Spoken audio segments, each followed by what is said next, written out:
So the average American from a financial advisor's perspective can afford a $175,000 house. The average home price here in America is $420,000. I don't need to say anything else. If I can get my hands on a nice lump sum of money, baby, I'm buying land in another country and I'm out of here. The age of a normal first-time homebuyer in 1991 was 26 to 27 years old. But what does that mean? That means we have successfully turned the housing market from a consumer good into another moneymaker. How do you benefit off of homelessness, sir? Hey guys, it's Blahzaye and welcome back to another video. Today we are talking about housing affordability crisis and maybe some tips that you can utilize to get out of this situation. We're trying to look for low-cost housing, but we're just going to get smart on how this housing collapse is here and listen to a couple of people's struggles and see how they're getting through with the housing collapse in 2025. If you get any value from this video, please like, comment down below. If you really like this video, subscribe so I can see you guys in the next video. Let's get to the first video. Housing prices are about to collapse 30% in 2020. Housing prices are about to collapse 30% in 2025. We just broke the record for mortgage delinquencies. We smashed the 2008 record. That's right, that biggest housing collapse in the history of the world. We just broke the record for mortgage delinquencies right now, present day. Now, we've already entered a recession. And 2024 was a terrible time to buy a home. We know homes are too expensive. We know the normal mortgage payment. We know people can't afford the cost of living. There's no choice but for these prices to collapse. Now, I want to be clear. This is not single family homes. This is multi-family homes, but it's all interconnected. There is many people that bought at way too high and took on way too much debt.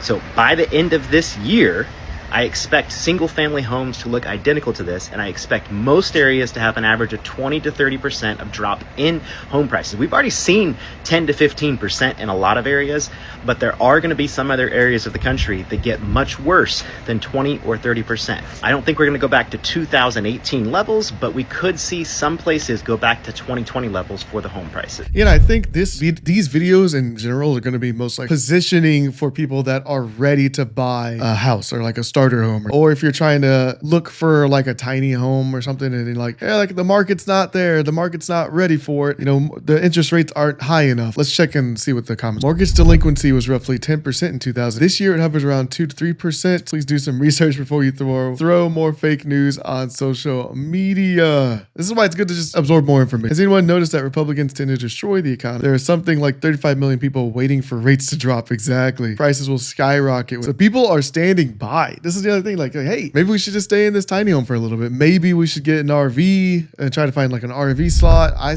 stayed in the trailer park for a little while. Nothing wrong with it. If you're just trying to wait for a particular time, and that's exactly what I did. Stayed in the trailer park for like 7 months and then bought a house when the time was right. You'll be seeing the same exact thing next year too. It says mortgage delinquency rates are only 1.7 during they were 8.75%. Your information completely false. Okay. Yeah, they've been predicting a crash since 2015. Throw it down in the comments below if you don't think any crash is going to happen, because, you know, maybe the White House will just step in and issue, you know, save the housing market so nothing crashes. Everything just stays balanced and continues to get more expensive. So then at that point in time, it's just better to jump in. Better to just buy the house at the highest rate. Because a lot of people in 2023, I remember everybody was bidding extremely high for houses. Overbid.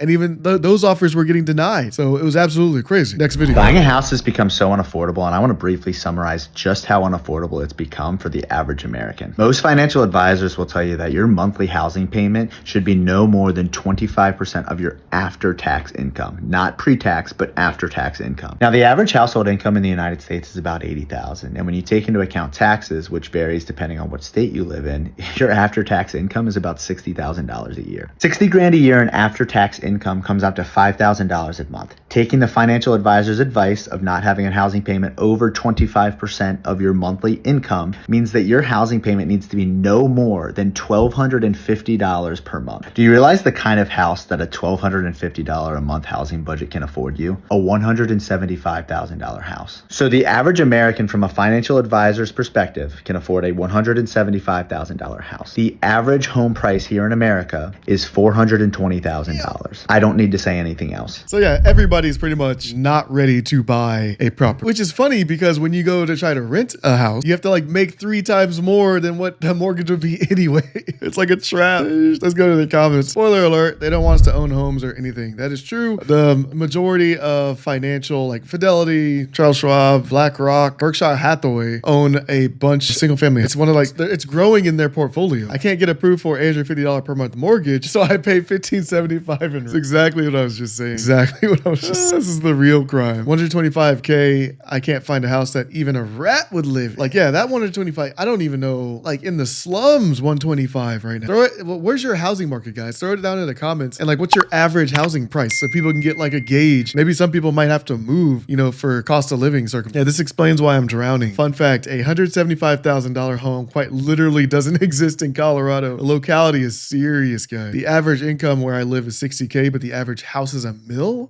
Damn, where the hell does she live? Long Island? Next video. The age of a normal first-time homebuyer in 1991 was 26 to 27 years old.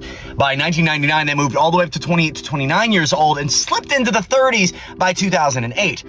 By 2016, it was at 31 years of age, and by 2019, you had to be 33 years old on average to buy your very first home. But do you know what it was in 2024?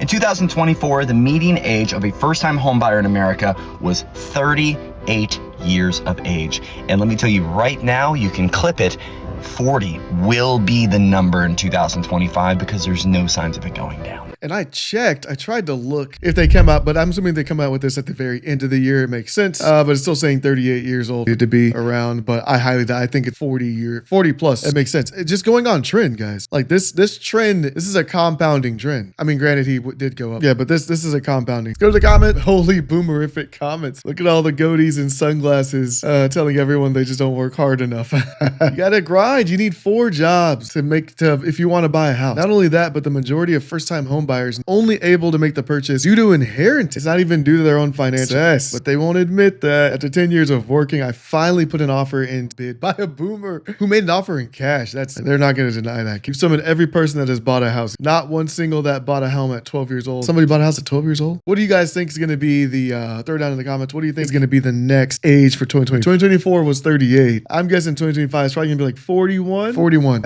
You throw it down in the comments. Next video. Listen to me.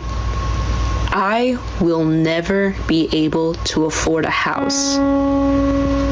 I will never be able to afford a house. Home prices are rising nationwide as inflation remains stubborn and mortgage rates remain high as Americans compete for fewer available homes. Home prices in March were up 0.4% compared to February. Now that's the second month in a row that we have seen gains. My parents' house that is $195,000 back in '96 is now worth like $500,000 to $700,000. My children will never be able to have the life I live because I can't afford to do it. I don't think any of us thought when we were growing up that owning a home would be a luxury. Like maybe we thought it would be a bit difficult, but not like a luxury that basically only the rich will be able to afford. No one that works a full-time job should be facing homelessness. And that's what my family is facing right now. Being completely radicalized by the rental housing market right now, I cannot believe that you can pay over $300 in non-refundable fees just to apply for an apartment. A big part of the reason why social life here in America is getting more and more difficult has to do with the fact that nobody can afford decent housing. Everybody in America kind of knows, like, it's over. Like, there will be no recovery. Like, this is not like the other times. This ain't like 2008 where, we'll crash and then we'll get back up. Because right now, this economy, this world is set up to make average American families fail. And I'm appalled that our particular kind of capitalism not only fails to deal with the housing problem, but somehow routinizes it so that the homelessness is blamed on the homeless, blaming the victim kind of, because I can see why a society does it, because if you're such a failure at providing this basic human need, you better blame somebody, because otherwise you risk blaming yourself.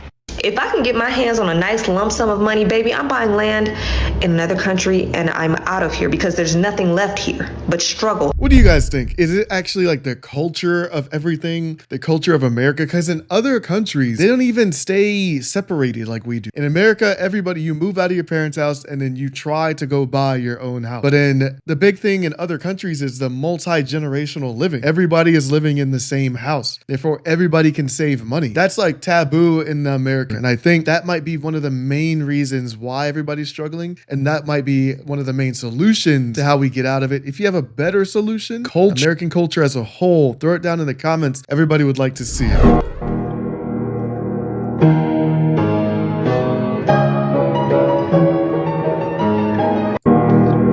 As I said, when I show up to why young people can't afford a home debate, but my opponent says myth because the one they bought for their son is lovely. You see a lot of people like that say that, like, oh, I bought a house, but they'll never mention though, like, oh, my parents helped me. My parents threw me 20 grand. You know, they threw me 30 grand. Or my parents owned this house and gave me an insane deal, you know, that anybody else would immediately have taken. They'll never say that. They're all, you know, bootstraps, you know, got the money out the mud type of deal. And they worked extremely hard. They worked way harder than you could ever work. And that's why they could buy a house and you couldn't. Next video. Sir, we need to talk about the housing crisis. What's wrong with the housing market? Nobody can afford a home, son! What are we gonna do? I have a house. You're rich. Most Americans don't even make enough to live alone. Sounds like a hard work problem. Tell them to work harder, longer, get a fourth job, and maybe they can get a house. Sir, there's not enough time in a day for 4 jobs. Why don't we build more houses to regulate supply and demand so housing prices make more sense? No. Instead of doing that, send all the money to other countries. But sir, what about the homeless people? And then bring those people from those other countries here. Why? And put them in the houses we don't have available for our own citizens. Understood, but sir, what's the point of all of this? What are we accomplishing here? Are you not understanding that back in 2001, only 18% of corporation-owned households? So then what? Now, 50% of corporation-owned households. Okay, businesses bought all the houses, but what does that mean? That means we have successfully turned the housing market from a consumer good into another moneymaker. How do you benefit off of homelessness, sir? Control. How do you establish control? Fear and worry.